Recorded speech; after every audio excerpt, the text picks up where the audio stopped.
আসসালামু আলাইকুম রহমতুল্লাহি ওবারাকাতুহু।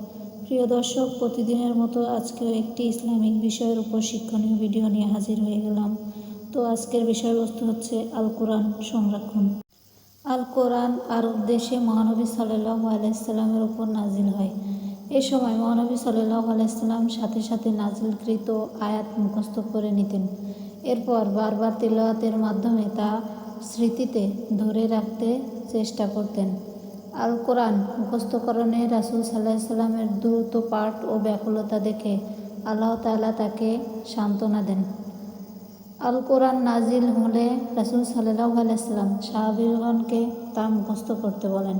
সাহাবীগণ তা মুখস্থ করতেন, দিনরাত তেলাওয়াত করতেন, নামাজ পাঠ করতেন এবং পরিবার পরিজন, স্ত্রী সন্তান ও বন্ধু বান্ধবদের মুখস্থ করাতেন।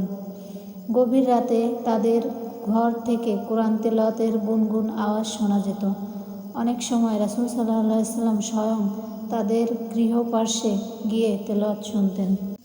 আল্লাহ তাআলা বলেন, তাড়াতাড়ি ওহী আয়ত্ত করার জন্য আপনি দ্রুত আপনার জিহ্বা তার সাথে সঞ্চালন করবেন না।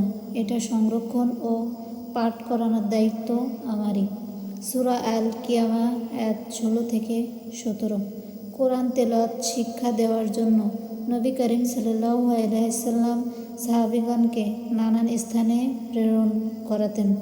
যেমন হিজরতের পূর্বে তিনি হযরত মুসআব ইবনে উমায়র রাদিয়াল্লাহু তাআলা আনহা ও আব্দুল্লাহ ইবনে উম্মে মাকতুম রাদিয়াল্লাহু তাআলা আনহাকে কোরআন শিক্ষাদানের জন্য মদিনায় প্রেরণ করেছেন।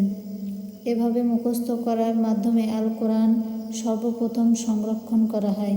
উল্লেখ্য, তৎকালীন আরবের স্মৃতিশক্তি ছিল খুব তীক্ষ্ণ। খেজুর গাছের ডাল, পশুর চামড়া ও হাড়, পাথর, গাছের পাতা ইত্যাদি সাহাবীগণ আল কোরআনের আয়াত লিখে তা সংরক্ষণ করাতেন।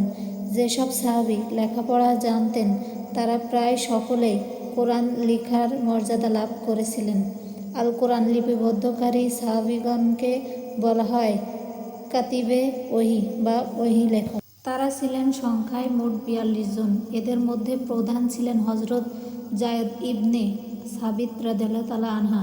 এছাড়াও হযরত আবু বকর সিদ্দিকী, হযরত উমর ফারুক, হযরত উসমান, হযরত আলী, হযরত মুআবিয়া, হযরত উবাই ইবনে কাব, হযরত মুগিরা ইবনে শুবা, হযরত আমর ইবনে আস, হযরত জুবায়ের ইবনে আওয়াম, হযরত আব্দুল্লাহ ইবনে আরকাম, হযরত আব্দুল ইবনে রওয়ানা প্রমুখ ছিলেন উল্লেখযোগ্য। এদের কেউ না কেউ সদা সর্বদা রাসূল সাল্লাল্লাহু আলাইহি সাল্লামের সঙ্গে থাকতেন এবং কোরআনের কোনো অংশ বা আয়াত নাজিল হলে সাথে সাথেই তা লিখে রাখতেন। এভাবেই লেখনীর মাধ্যমে আল কোরআন সংরক্ষণ করা হয়। প্রিয় দর্শক, আজ এ পর্যন্তই। সবাই ভালো থাকবেন এবং ইসলামের গুরুত্বপূর্ণ বিষয় সম্পর্কে জানতে আমাদের চ্যানেলের সাথেই থাকবেন। আল্লাহ হাফেজ।